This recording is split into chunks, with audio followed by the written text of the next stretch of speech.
What if the most powerful revolution of the 20th century was not one with tanks, bullets, or armies, but with cassette tapes, sermons, and the silent rage of millions of people who had simply had enough? In 1979, a 76-year-old man who had spent 15 years in exile returned to his country and, within months, dismantled one of the most heavily armed and Western-backed regimes in the Middle East. He did it without firing a single shot himself. And when he stepped off that Air France plane in Tehran, over 5 million people flooded the streets to greet him. Not a president, not a general, a cleric. His name was Ruhollah Khomeini. And what he did next would shake the entire world order, reshape geopolitics, ignite a war that killed over 1 million people, and create the Islamic Republic of Iran, a system of government that still rules today. But how did he do it?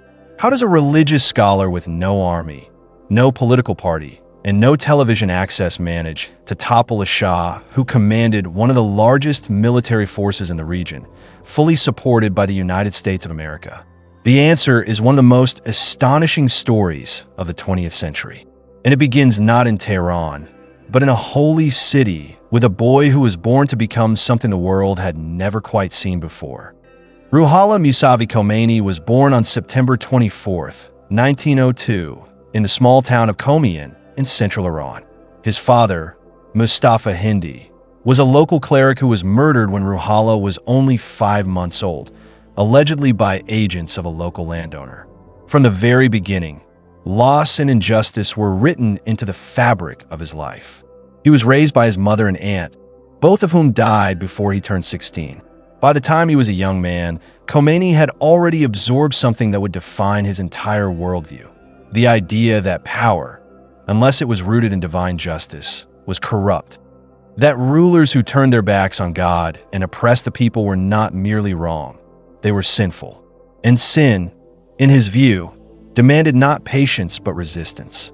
He moved to the holy city of Qom to study Islamic theology, and it was there that he rose through the ranks of Shia scholarship with remarkable speed.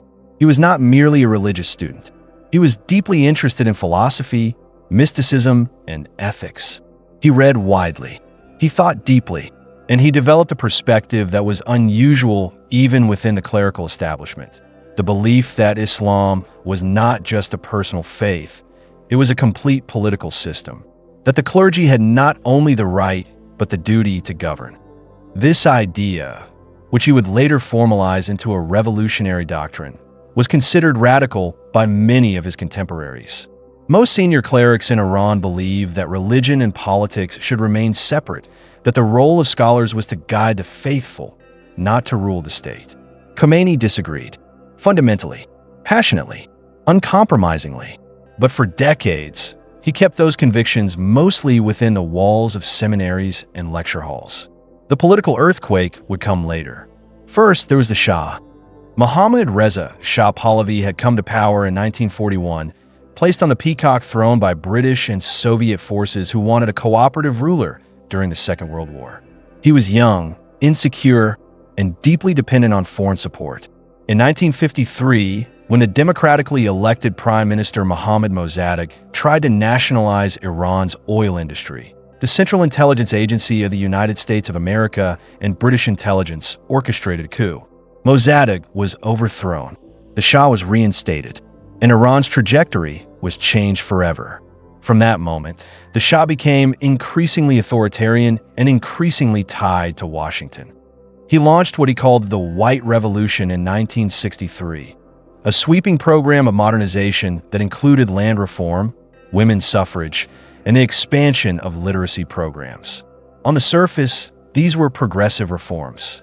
In practice, they were implemented without democratic consultation. They threatened the economic interests of the clergy who controlled religious endowments, and they were packaged as proof of Iran's alignment with a Western vision of development that many Iranians, particularly the deeply religious majority, found alienating and disrespectful of their culture. Khomeini, by then a senior cleric in Qom with a growing following, was outspoken in his opposition. He condemned the White Revolution in fiery terms. He accused the Shah of serving American and Israeli interests at the expense of Islam and the Iranian people. He called the government corrupt tyrannical, and anti-Islamic. And he did so in a language that was not the abstract theological language of the seminary. It was raw, emotional, and aimed directly at the hearts of ordinary Iranians. In June 1963, following Khomeini's inflammatory speeches, massive protests erupted across Iran. The Shah's security forces, the SAVAK, his brutal secret police, cracked down with lethal force. Hundreds were killed, thousands were arrested, and Khomeini himself was detained. His arrest nearly triggered a full uprising. The streets of Tehran, Qom, and other cities boiled with rage. The government, alarmed, released him, but Khomeini refused to stop. A year later, he publicly denounced a law that granted diplomatic immunity to American military personnel stationed in Iran, comparing it to a capitulation that reduced Iranians to the status of colonial subjects. His language was explosive. He called the Shah a traitor. He called the Americans the enemy. This time, the government had had enough. In 1964, Khomeini was arrested again and expelled from Iran. He would not return for 15 years. Exile, for many political figures, is the end. For Khomeini, it was a transformation. He first went to Turkey, then to the holy Shia city of Najaf in Iraq, where he lived for over a decade in modest circumstances, but with extraordinary intellectual productivity. It was there, in the early 1970s, that he delivered a series of lectures that would become the ideological foundation of the Islamic Revolution. These lectures were compiled into a book that laid out his doctrine of Velayat-e-Faqih, the guardianship of the Islamic jurist. The argument was deceptively simple but profoundly radical. In the absence of the hidden imam, the 12th imam of Shia Islam, who Shia Muslims believe went into occultation in the 9th century, who should govern the Muslim community? Khomeini's answer was the senior Islamic jurist. A qualified religious scholar, grounded in Islamic law, should hold supreme political authority. Not a king, not a parliament, not a president, a cleric. This was not just theology. It was a blueprint for government, a direct challenge not only to the Shah, but to the entire tradition of secular nationalism that had dominated political thought in the Middle East since the early 20th century. While living in Najaf, Khomeini also mastered something else entirely: communication. He recorded his speeches and sermons on cassette tapes, cheap, portable, and nearly impossible for a government to fully censor. These tapes were smuggled into Iran by the thousands. Merchants brought them in their luggage. Students passed them hand to hand. Mosque networks distributed them across the country, from the great cities to the most remote villages. In a country where the Shah controlled radio, television, and most newspapers, Khomeini's voice still reached millions. His message was consistent and emotionally devastating. The Shah was a puppet of foreign powers. The country's wealth was being stolen. Islam was under attack, and the people had the right and the duty to rise. He was also carefully positioning himself not as a sectarian figure, but as a leader of all Iranians. He spoke of justice, independence, and dignity, themes that resonated far beyond the deeply religious. Leftists, nationalists, intellectuals, students, and merchants all found something in his rhetoric that spoke to their own grievances. This was perhaps his most extraordinary political skill, the ability to be different things to different people, without ever abandoning his core vision. By the mid-1970s, Iran was a country sitting on top of a volcano. The Shah's regime had become increasingly repressive. The SAVAK was everywhere, arresting dissidents, torturing prisoners, silencing journalists. Political parties were banned. The economy, despite oil wealth, was deeply unequal. Rapid modernization had created enormous social dislocations. Millions of rural Iranians had migrated to cities, finding themselves in crowded, confusing urban environments where the only familiar anchor was their faith and their mosque. And yet the Shah appeared untouchable. He commanded an army of over 400,000 troops equipped with the most advanced American weapons. He had the backing of Washington, which viewed him as the indispensable pillar of stability in the Persian Gulf. His secret police had informants in every neighborhood. International observers, from the Central Intelligence Agency to the finest academic institutions, considered his hold on power essentially unshakable. They were all wrong. In January 1978, the government-controlled newspaper published an article attacking Khomeini personally, mocking his origins, questioning his religious credentials, suggesting he was a foreign agent. The article was almost certainly ordered by the Shah's government. It was one of the most catastrophic miscalculations of his reign. Within hours of the article's publication, students in Qom took to the streets in protest. Security forces opened fire. At least 6 people were killed, though other accounts suggest the number was far higher. In Shia tradition, the dead are mourned 40 days after their passing. On the 40th day, new protests erupted in cities across Iran. Security forces fired again. More people died. 40 days later, the cycle repeated. And then again, and then again. A rhythm of mourning and protest, amplified by Khomeini's cassette tapes, by mosque networks, by word of mouth, built week by week, month by month, into a revolutionary wave that no amount of tear gas or bullets could contain. Because for every person killed, Timur decided they had nothing left to lose. The Shah made desperate, contradictory moves. He promised reforms, then cracked down harder. He replaced prime ministers. He declared martial law. On September 8, 1978, a date that Iranians call Black Friday, troops opened fire on a crowd of protesters in Tehran's Jaleh Square. Dozens were killed. The number was disputed, but the psychological impact was total. Any remaining hope that the Shah might negotiate his way out of the crisis evaporated. The strikes began. Oil workers walked off the job, and Iran's oil exports collapsed. Government workers stopped showing up. Shops closed. The economy ground toward paralysis. The Shah's regime was not being overthrown by armed guerrillas. It was being strangled by the collective withdrawal of the people's cooperation. Throughout all of this, Khomeini remained in exile, but he had moved. In October 1978, pressured by the Shah, the Iraqi government of Saddam Hussein expelled Khomeini from Najaf. It was meant to weaken him, to cut him off from his networks, to strand him somewhere powerless. Instead, Khomeini flew to France, to a small village outside Paris called Neauphle-le-Château. And there, something extraordinary happened. In Najaf, he had been isolated, operating through smuggled tapes and underground networks. In France, he was a 15-minute phone call from any journalist in the world. The international media descended on that small French village. Camera crews from every major network set up outside his modest rented house. Reporters from newspapers across Europe and America waited in line to interview him. His words, measured, firm, cloaked in the language of justice and freedom, reached not just Iran but the entire globe. He gave carefully crafted interviews. He spoke of democracy, of the rights of the people, of an Iran free from dictatorship. He was deliberately vague about the precise nature of the government he intended to build. He said there would be free elections. He said women would have rights. He said minorities would be respected. Different listeners heard different promises. The Carter administration in Washington was confused and divided. Some officials recognized the danger.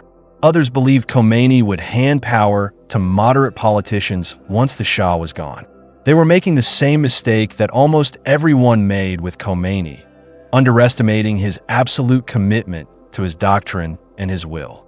On January 16, 1979, the Shah left Iran. He said he was going on vacation. He never returned. He would die in exile in Egypt the following year, a broken man.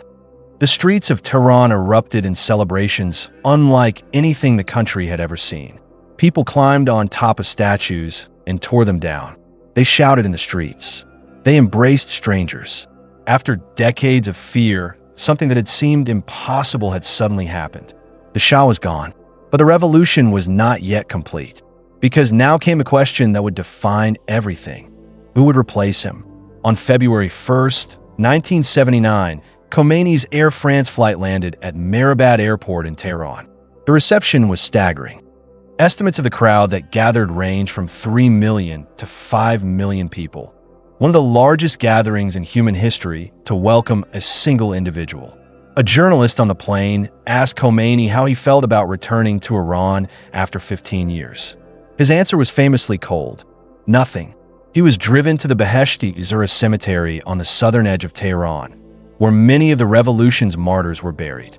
He gave a speech there that signaled, for those paying careful attention, exactly what was coming. He spoke of establishing an Islamic government. He accused the existing provisional government of illegitimacy. He said that he himself would appoint the government. "I will punch them in the mouth," he said of those who opposed him. The moderate politicians, the nationalists, the leftists who had fought alongside the religious movement believed they were about to share power. They believed that Khomeini, a religious scholar with no experience in modern governance, would be a symbolic figure, a spiritual guide, a grandfather of the revolution, while pragmatic politicians managed the state. They had not understood what Khomeini had written in Najaf.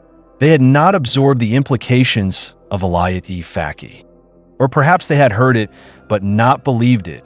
Not believed that he would actually go that far, that he would actually claim supreme political authority for himself and the clerical institution. He did. The consolidation of power was swift and, for those who had hoped for a pluralist republic, brutal. Khomeini appointed Mehdi Bazargan as prime minister of a provisional government. Bazargan was a moderate, deeply religious, but committed to democratic governance. But real power was flowing elsewhere, into the Islamic Revolutionary Guard Corps, a parallel military force created specifically to protect the revolution and answer to Khomeini, not to the provisional government. Into the revolutionary committees that sprang up in every neighborhood, enforcing revolutionary morality and arresting those deemed enemies of Islam. Into the revolutionary courts, where summary trials handed down death sentences to former officials of the Shah's regime at a pace that horrified human rights observers around the world. A referendum was held in March 1979, asking Iranians to choose between monarchy and an Islamic republic. The question was binary. There was no option for a secular republic, just monarchy or Islamic republic. Voter turnout was enormous. The Islamic Republic won by an overwhelming margin. A constitution was drafted and approved later that year. It embedded the principle of Velayat-e-Faqih at its core. The supreme leader, a position held by Khomeini for life, would have authority over the armed forces, the judiciary, foreign policy, and the ability to override the elected government. It was a theocracy with some democratic features, a president, a parliament, elections. But ultimate authority rested with the supreme leader, with Khomeini.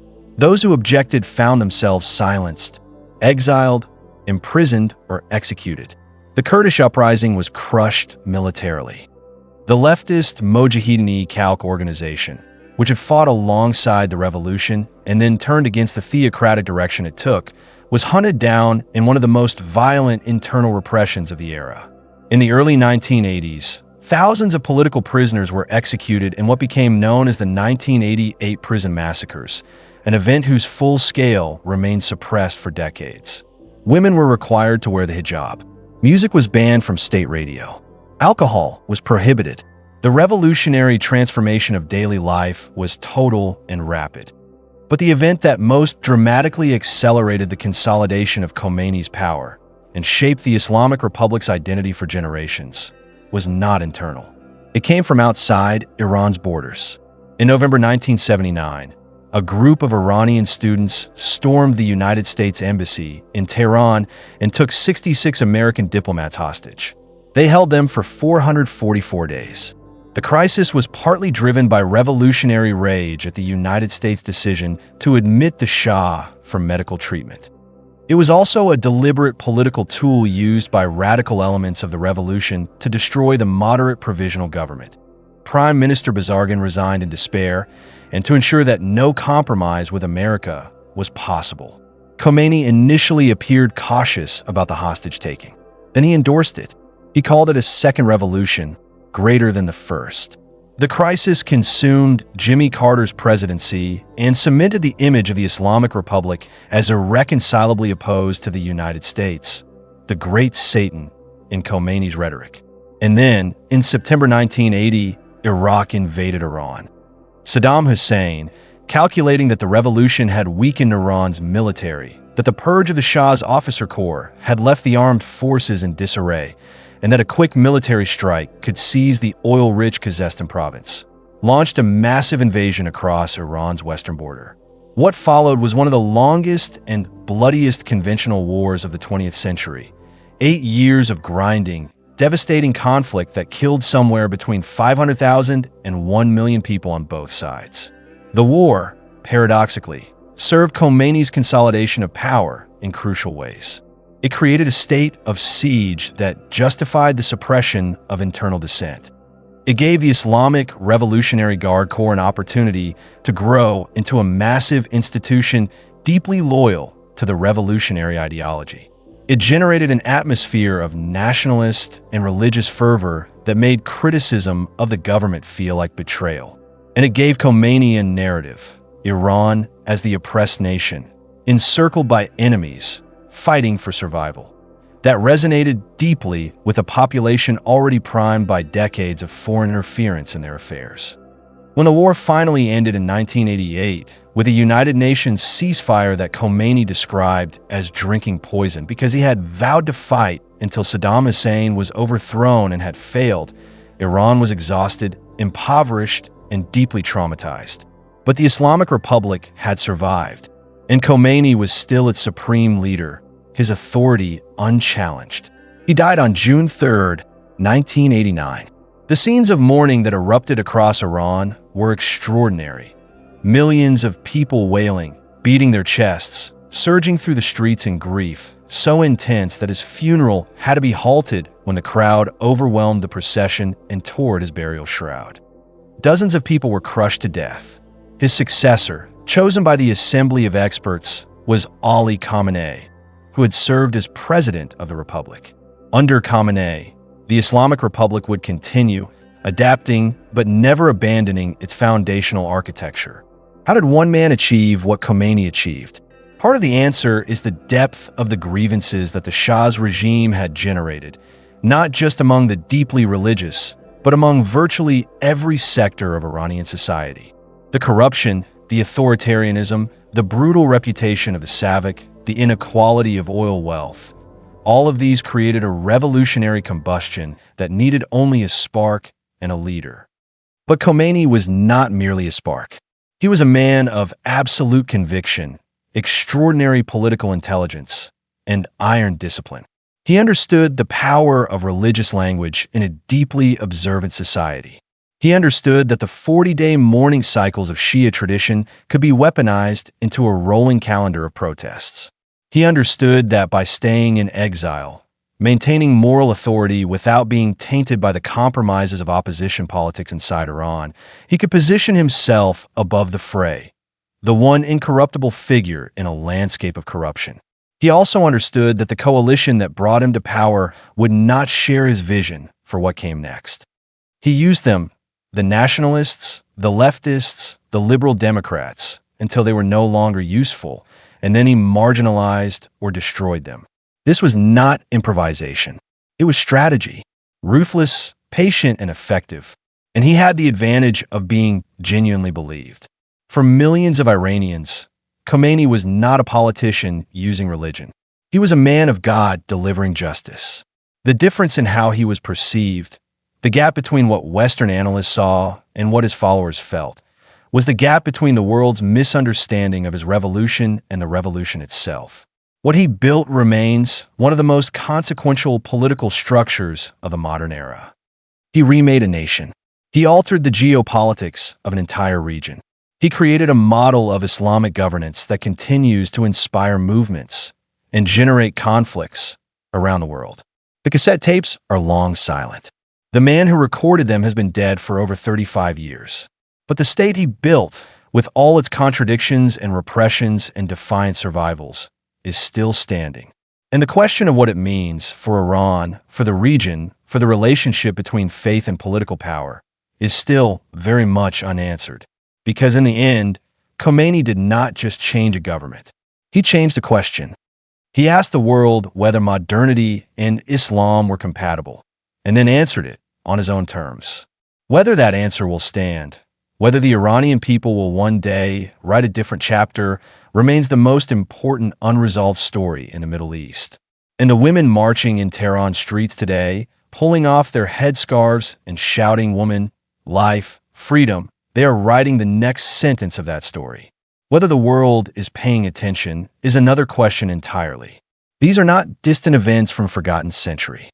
The Islamic Republic of Iran was born in 1979, and its founding logic, control over every aspect of life, from what women were to whom they govern, continues to shape the lives of over 85 million people today. Understanding how it began is not a matter of history. It is a matter of conscience. Because when we understand how a revolution turns into a repression, we are better prepared to recognize the warning signs before they become irreversible. The women of Iran are still paying the price for decisions made before many of them were born. That price is real, and remembering it is the least the rest of the world can do. If this story moved you, if it made you think, if it changed even one thing about how you see the world, then do something with that feeling. Subscribe to this channel so you never miss a story like this one. Leave a comment below telling us what surprised you most about Khomeini's rise to power. Share this video with someone who needs to understand what is happening in Iran today. And hit the like button, not for us, but because this story deserves to be heard by as many people as possible. Every view, every share, every subscription helps us keep telling the stories that matter. We will see you in the next one.